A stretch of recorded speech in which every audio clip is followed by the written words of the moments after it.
And we, the youth, should learn a lesson from this situation to unite, to make integration a reality. Burkina Faso's President Ibrahim Traoré has just announced a plan that could shatter Africa's old order. One government, one currency, one passport for the entire continent. Is Africa on the brink of becoming a single superstate, or is this just an impossible dream? Let's find out.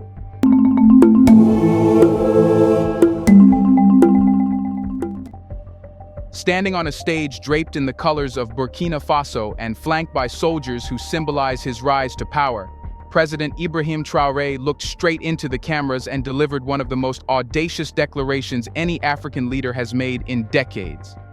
He didn't speak about Burkina Faso alone. He didn't focus on trade deals, insurgencies, or regional alliances, the usual language of statecraft. Instead, Traoré's voice cut through the noise of politics with a single vision: a united Africa operating under one government, one currency called Afro money, and a single African passport erasing all borders. The crowd fell silent before erupting into cheers. Across the continent, social media timelines exploded with disbelief and excitement. Within hours, hashtags like #United States of Africa and #Afro money were trending from Lagos to Nairobi to Johannesburg. Pan-African activists hailed it as a turning point, while analysts rushed to television studios to debate whether the statement was revolutionary or reckless. What makes this announcement different from the countless Pan-African speeches delivered over the years? First, it came from a leader who has already demonstrated he is willing to break the rules of the global order. This is the same Ibrahim Traoré who expelled French troops, rejected IMF and World Bank loans, and forged new security and economic pacts with Mali and Guinea through the Alliance of Sahel States, AES. Unlike many leaders who have paid lip service to African unity, Traoré has taken tangible actions that show he is prepared to defy global powers and build new alliances from scratch. Second, this vision was not framed as a long-term dream for future generations. It was presented as a plan starting now. Sources close to his administration suggest there are already teams studying the logistics of continental integration, including how an African passport could work, how national currencies could converge into Afro money, and what form a Central African government could take. The tone was urgent, not aspirational, and that urgency is what has made this moment different. But the announcement has also unsettled many. Diplomats across Africa have quietly admitted they were blindsided. No pre-consultation, no hints of gradualism, just a blunt unveiling of a continental redesign. Several African presidents are reportedly wary, especially those whose economies are tightly linked to external actors or whose political power depends on maintaining strong national sovereignty. Foreign capitals have also taken notice.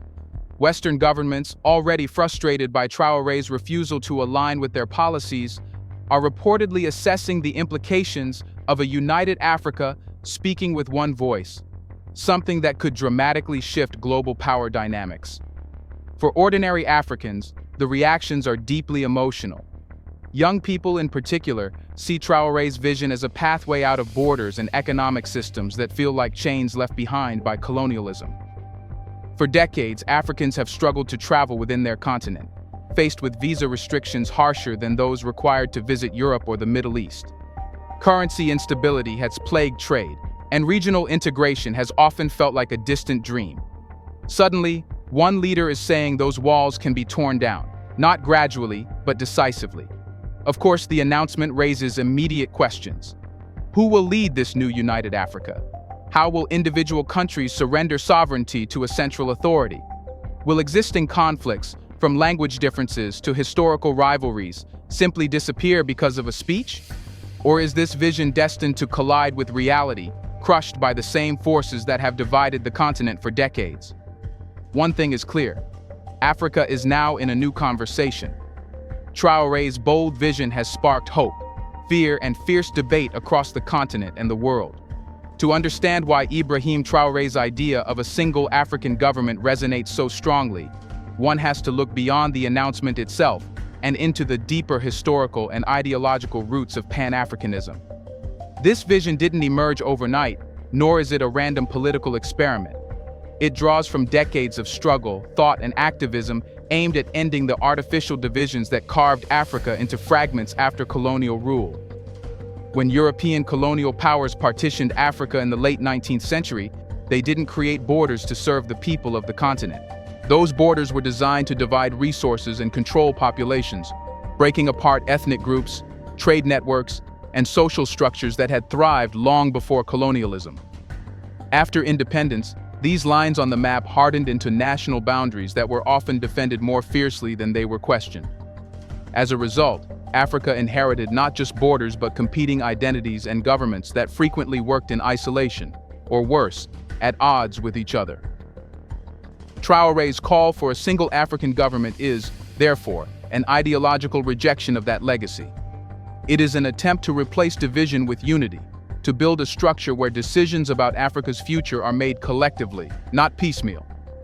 He envisions a continental authority that would oversee defense, manage natural resources equitably, create continent-wide infrastructure plans, and represent Africa on the global stage as one voice rather than 54 separate, often competing, ones.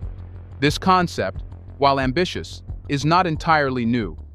In the 1960s, Ghana's Kwame Nkrumah famously proposed an immediate union of African states, fearing that political independence without economic and security integration would leave Africa vulnerable to neo-colonial control.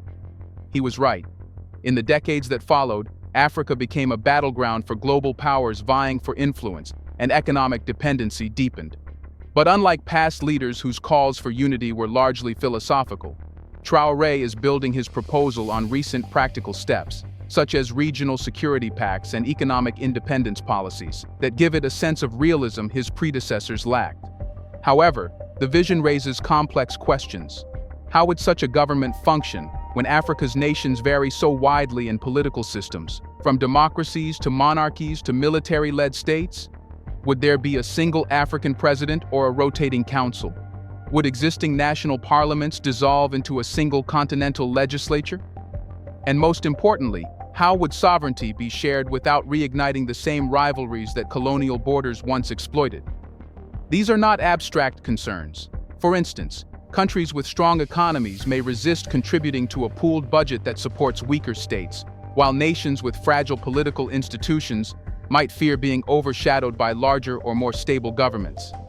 Additionally, language and cultural differences present real barriers. There are more than 2,000 languages spoken across Africa, and integrating administrative systems across them is an unprecedented challenge. Still, the momentum behind the idea lies in a simple truth. Africans are growing tired of operating within boundaries that limit their collective potential. For many citizens, the promise of a unified government isn't about erasing national identity, but about adding a continental one that can finally balance power with the rest of the world. Traoré argues that Africa has all the ingredients of a superpower: natural resources, a young population, and strategic geography, but lacks the centralized authority to harness them. It is this appeal to identity, dignity, and power that makes his vision compelling. While skeptics point to the obstacles, supporters counter that every major political union in history, from the European Union to the United States itself, faced deep divisions at birth. The question now is not just whether Africa can unite, but whether it can afford not to. Let's pause for a second to say, big thank you to the Black Culture Diary community, where Black voices, stories, and legacies are preserved and amplified. By becoming a member, you're not just supporting the channel, you're becoming part of a powerful cultural movement. Let's continue. If the idea of one African government is the political heart of Traoré's vision, then Afro money is its economic lifeline. Currency has always been a symbol of sovereignty, but in Africa, it has also been one of dependence. Many African nations still use currencies directly linked to former colonial powers, such as the CFA franc, which is pegged to the euro and ultimately controlled by the French treasury. Even outside the CFA zone, African trade remains heavily reliant on the US dollar and the euro, creating vulnerabilities whenever global markets fluctuate. Traoré's concept of a single African currency is, therefore, not just about convenience. It is a declaration of independence from external financial systems. By introducing Afro money, he envisions an economic revolution where intra-African trade flourishes without the drag of exchange rate instability or dependence on foreign banking systems. In his vision, African countries would finally be able to trade with each other on equal terms, building a self-sustaining economy anchored by their resources and labor rather than external currencies and credit lines. The economic argument for a single currency is compelling. Currently, African trade is highly fragmented. Despite being resource-rich, only about 17% of Africa's total trade happens between African countries. High transaction costs, currency fluctuations, and border restrictions have historically made it easier for African nations to trade with Europe or Asia than with their neighbors. A shared currency could reduce these costs dramatically, creating a continental market large enough to rival those of China or the European Union. But Afro money is not just about economics, it is also about symbolism. A common currency carries a message. Africa is one. It tells investors, businesses, and even ordinary citizens that the continent is ready to operate as a single economic powerhouse, unshackled from colonial-era financial dependencies. Supporters argue that Afro money would give Africa leverage in global negotiations, allowing it to set its financial policies rather than reacting to decisions made in Washington, Brussels, or Paris. However, the challenges are enormous.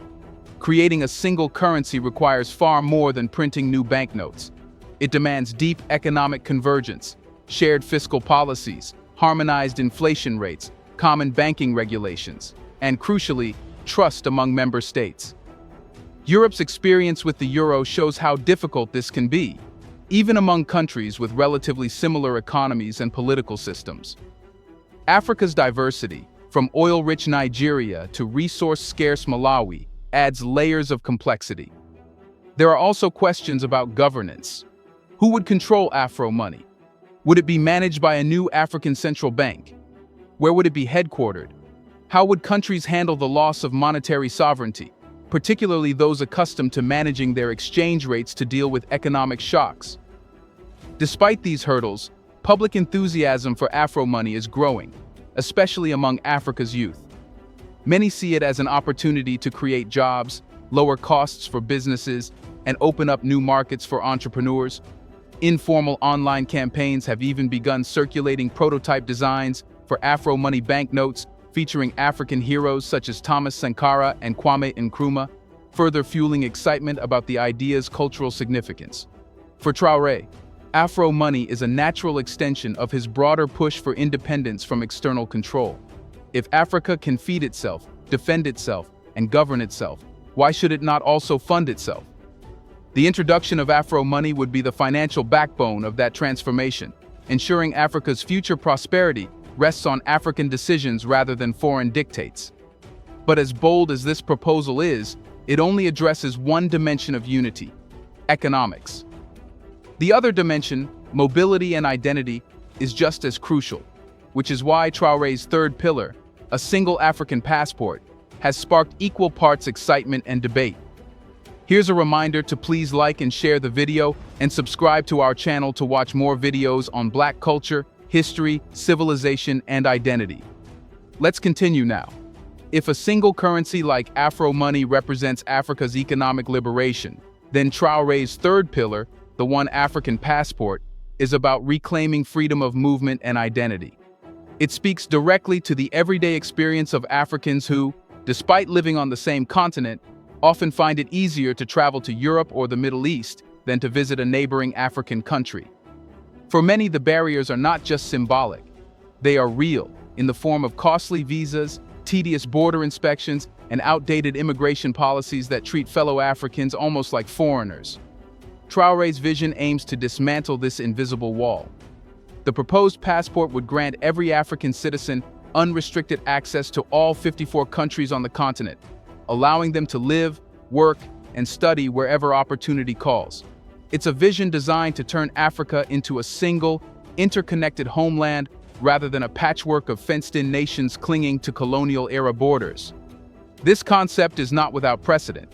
The African Union already has the idea of an African passport in its long-term Agenda 2063 framework, and some regions like the ECOWAS bloc allow relatively free movement among member states. But Traoré's version is far more ambitious because it calls for a continent-wide implementation, not gradual regional agreements, but a wholesale erasure of visa restrictions across the board. The implications of such a policy are enormous. Economically, free movement would open labor markets, allowing skilled professionals to relocate easily to countries where their talents are needed. Farmers could access wider markets without bureaucratic delays, and tourism could flourish in ways currently unimaginable. Socially, it could break down stereotypes and divisions, enabling Africans to build relationships across borders and cultures on a scale never seen before. Yet the deeper significance of one African passport lies in identity. For centuries, Africans have been boxed into national identities shaped by external powers, often at odds with the realities of cultural and ethnic continuities across borders. A single passport symbolizes more than mobility. It signals the emergence of a shared African identity, one where being Nigerian, Kenyan, Burkinabe, or South African no longer limits one's belonging.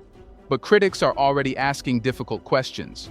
How will security be managed in such an open system, especially in regions facing insurgencies or instability? Will richer countries fear being overwhelmed by economic migration from poorer ones? Can infrastructure like airports, railways, and roads handle the surge of cross-border movement? These concerns are not unfounded. Europe's Schengen Agreement, often hailed as a model of free movement, has faced similar pressures during times of crisis. There's also the issue of governance. A unified passport requires a centralized identification system, common immigration standards, and cross-border data-sharing agreements, all of which demand high levels of trust among governments. For countries with fragile political institutions, that trust is not easy to build. Still, for millions of Africans, the dream of a single passport is deeply personal. Students who currently face long waits and high fees to study in another African country see it as a gateway to opportunity. Traders envision seamless commerce that doesn't stop at borders. Families divided by arbitrary lines on colonial maps imagine reunification without bureaucratic hurdles. By proposing this passport, Traoré is not just advocating for ease of travel, he is rewriting what it means to be African. He's challenging generations of mental conditioning that equate home with colonial boundaries and saying instead, home is Africa, all of it. But even as excitement grows, so do the questions. Can African states overcome decades of division and mistrust to make this passport a reality? And if they do, what kind of continent will emerge when its people move freely across once closed borders? The vision of a united Africa, one government, one currency, one passport, has captured imaginations across the continent. Yet even its strongest supporters know that moving from vision to reality is not simply a matter of signing declarations or printing new passports. The path ahead is filled with obstacles that have kept African unity in the realm of aspiration for decades. The first challenge is political will. Traoré's announcement has sparked enthusiasm among citizens, particularly youth and Pan-African activists. But governments are rarely as quick to embrace changes that reduce their sovereignty. Each African leader holds power within a system designed to prioritize national control. A single continental government would inevitably require presidents, prime ministers, and parliaments to surrender some of their authority to a centralized body, something many may view as politically risky or even threatening. This means that even if leaders agree in principle, turning that agreement into binding structures will require years of negotiation and compromise. The second challenge is economic disparity. Africa is a continent of extremes. Nigeria's GDP dwarfs that of many smaller states. Resource-rich nations like Angola or Botswana operate alongside countries struggling with limited infrastructure and high poverty rates. Integrating such uneven economies under one financial system, even with Afro money, would require not just shared policies, but also solidarity, richer states supporting weaker ones in ways that could be politically unpopular at home. This is where regional blocs like ECOWAS or the East African Community have sometimes stumbled. Unity sounds appealing until financial burdens are shared unequally. A third obstacle lies in security and stability. Some African countries are currently grappling with insurgencies, coups, or fragile political systems. For a united government and a borderless passport to work, there must be baseline stability and trust among member states. Without that, open borders could amplify migration crises or allow conflicts to spill into neighboring regions. Traoré's own experience in the Sahel, where militant groups and foreign mercenaries are active, underscores how security concerns could delay or complicate continental integration. External influences add another layer of complexity. For decades, Africa has been a strategic arena for global powers seeking access to its resources and markets. A unified Africa would alter that balance dramatically, potentially reducing foreign leverage. As history has shown, when African leaders attempt bold reforms that threaten external economic interests, resistance often follows, sometimes in the form of economic pressure, sometimes through more covert means. Traoré's recent decision to reject Western financial aid and expel foreign military forces has already put him on a collision course with powerful actors who may view continental unification as a threat to their influence. Yet, despite these daunting challenges, there is momentum building in favor of integration, particularly among ordinary Africans. Social media campaigns, Pan-African student unions, and cross-border business networks are increasingly vocal about breaking free from colonial-era divisions. Many see unity not as a utopian dream, but as a practical necessity in a globalized world where fragmented states struggle to compete against large economic blocs like the European Union or emerging powers like China and India. The question, then, is not whether obstacles exist, but whether Africa has reached a turning point where the cost of staying divided is greater than the cost of uniting. For some, Traoré's announcement is just rhetoric, a way to inspire hope without immediate deliverables. For others, it is the first concrete step toward a long-overdue transformation, a rallying call to finally confront the structural weaknesses inherited from colonialism. If history teaches anything, it is that big changes often begin with moments like this: a leader stepping onto a stage, defying expectations, and articulating an idea so bold it seems impossible, until one day it isn't. Whether Traoré's United States of Africa will remain a powerful speech or become the foundation of a new continental reality remains to be seen. But one thing is certain: Africa's conversation about unity has shifted, and it will not easily shift back.